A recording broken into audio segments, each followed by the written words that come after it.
what is the attitude of normal people, mainly in rural areas, towards girls and women?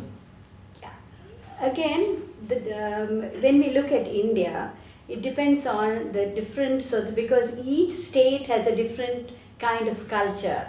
Even though we have so many different states, that each state is more like kind of a watertight compartment in that sense, in terms of attitudes. So generally, if we look at Orissa, for instance, there is a lot of female infanticide. What?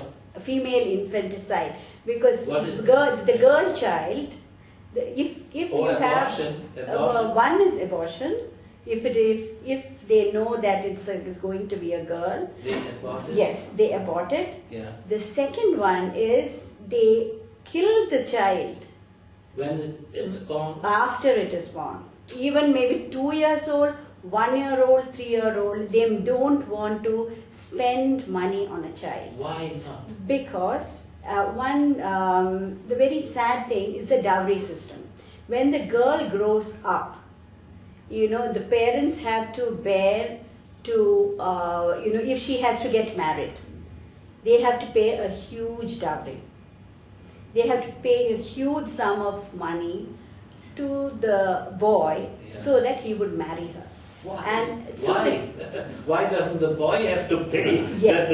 So that is the system. But I'm talking about backward places like in some of the northern Indian states.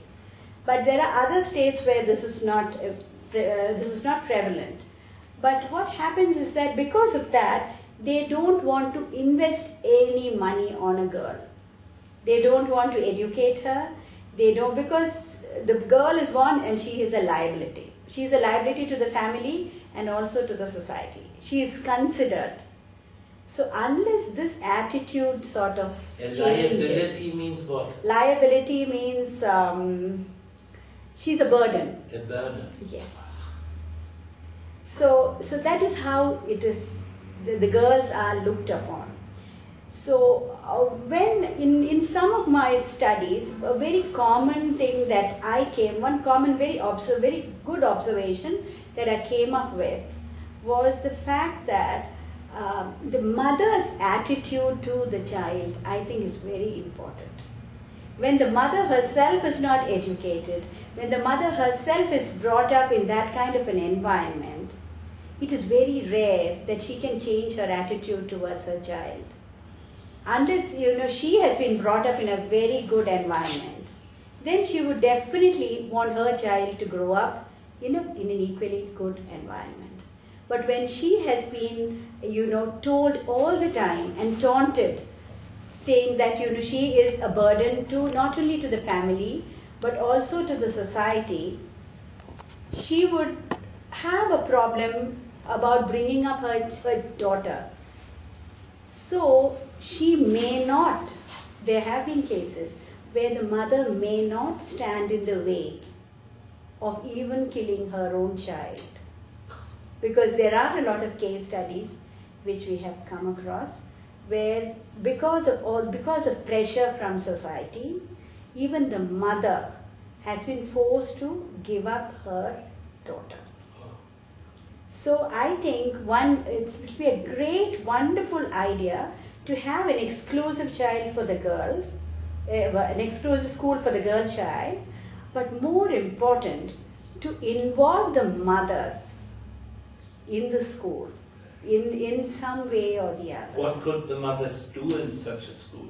Depending on what kind of background, where you're going to build the school, what kind of background they have. Suppose they are farmers, for instance. There can be a kind of a community center or something attached to the school where the mothers can come and have some kind of a non-formal education or a kind of a vocational training, and also understand what kind of education the girls are going to get, what kind of exposure their daughters get, and what kind of things the future has in store for them, so that the mother feels very inspired and motivated to sort of see that her daughter has a good life. Can you tell us a kind of a story of a very poor girl who received education in India? Can you tell us a kind of a story which proves that these girls deserve schools? There are several of them, who have sort of come through. Like for instance, this is a very general kind of thing, where there have been schools where they have classes up till grade 8, and after that it is a co-education school. So because of that, the girls have not had an opportunity to continue education. But what happened was, the government had come up with this idea that all the girls in this area would be provided with bicycles so that they can ride a bike and go to the school. Oh, good. So that was an opportunity that the girls had. And the girls made use of it. And their education level has come up very high in those areas. They are better educated. The other thing... So when they are better educated, yes, what is the result of this? What is the benefit of this? Yes, one thing is that they have very much more better opportunities. Better opportunities to get more exposure to vocational training, better exposure to education, better knowledge of sanitation and cleanliness, nutrition, so that they bring up their families in such a way that they are more aware of nutrition, so they give them better food, better exposure. The other thing is that child marriage is something that is very common in India. Even today, even though it has been abolished, there are cases where there is child marriage. But when children are educated, at least the parents may not want to pull them out of school, and especially with this new act which has come, the Right to Education Act, which has come in India very, very recently. Every child has a right to education. So using that, the child can continue going to school and not get married at a very young age and have the other problems that would come up with, teenage pregnancies and other problems. So that is again a very, very important aspect. What is your vision how these poor girls, if we educate them well, could help the Indian society?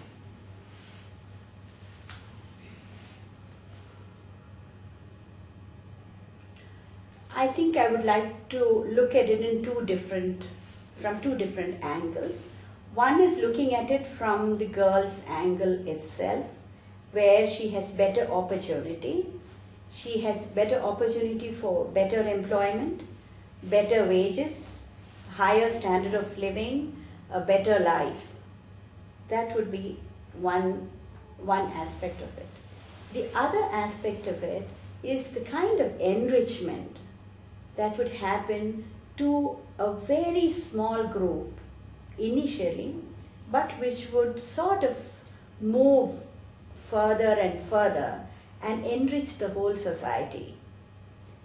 And girls generally, compared to boys, are much better communicators. Women are very good communicators.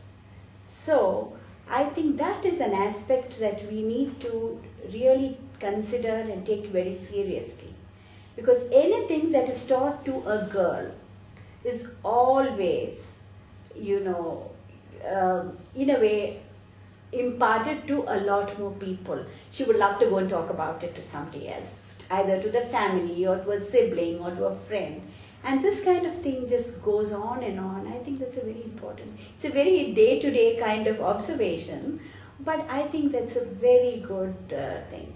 Because though I have come across this point, where I heard this is from a very different kind of a source. Because long back, about 15 or 20 years ago, I wanted to learn chanting, Vedic chanting.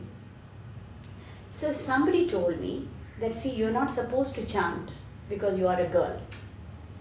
So I said, why? So I was told, no, don't learn chanting. You're a girl. You're not supposed to chant.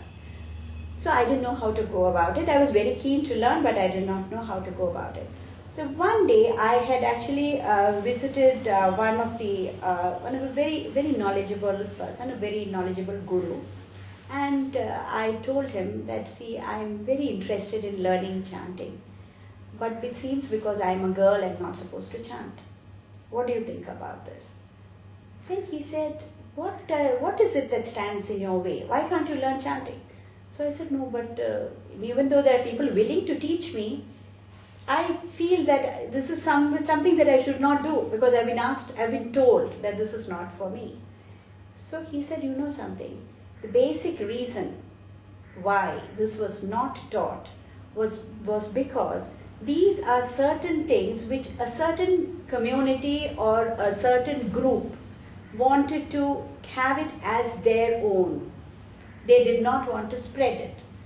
So there is absolutely no problem with you learning it, because it's only when the mother learns that the daughter, the son, the family, the neighborhood, they will all learn. So it's so important for the mother to be not only a student but also an educator. Did you learn it? Yes, Yes, she does Vedic. Yes. Can you give us Yes. one little example for the Yes, of please. the chant? just Yes. out of the nothing now. Oh, yes, she Okay. can do a good chant.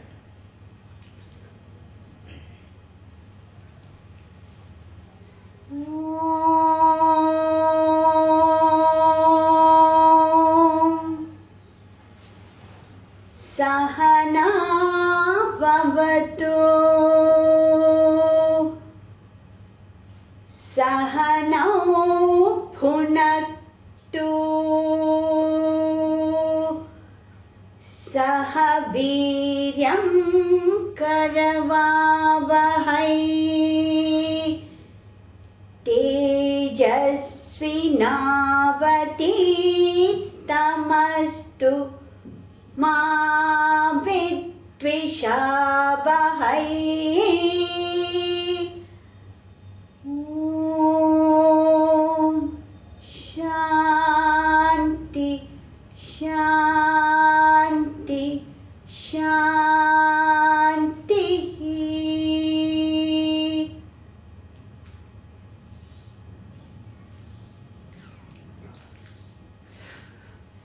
This is also again about education and relationships. So that's why I thought I'll listen. Thank you. Can you sing the Gayatri Mantra for us? Yes, it's quite some time since I did the Gayatri though.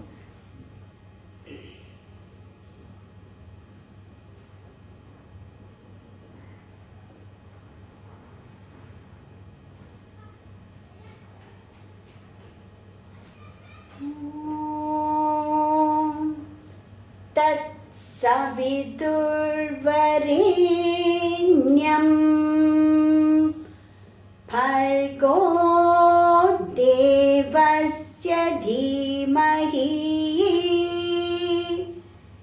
Dhiyo Yona Prachodayat.